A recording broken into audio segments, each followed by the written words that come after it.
Magandang araw po mga Lods. For this video po, luto po tayo ng sinigang na ulo ng maya-maya. So ito po, pinirito ko muna yung ating ulo ng maya-maya. Tapos ito po yung ating mga pansahog.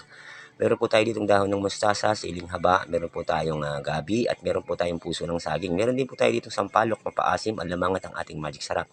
So una pong ginawa, pinakuluan ko muna po yung ating sampalok para sa pampaasim. So after po nito, isi-set aside po natin ito at gigisa po natin yung ating putahe. So ito po, sibuyas bawang lang, tapos sunod po natin yung ating luya. So medyo sunugin po natin ng konti para po mas masarap. After po nito, ilalagay po natin yung ating gabi para mas agad siyang lumambot kasi ito po yung sangkap na medyo matigas sa ating putahe. So lalagyan po natin ng alamang, gigisa po natin, and then lalagyan po natin siya ng tubig at pakukuluan.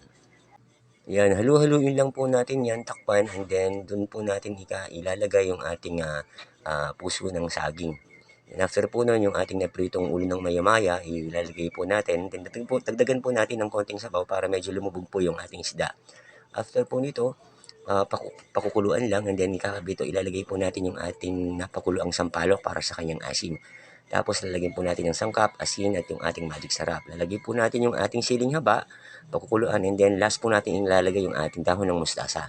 So hintayin lang po natin tong kumulo ng kumulo, tikman, then after 3 to 5 minutes, luto na po to. Ayan po, maraming salamat po sa panonood.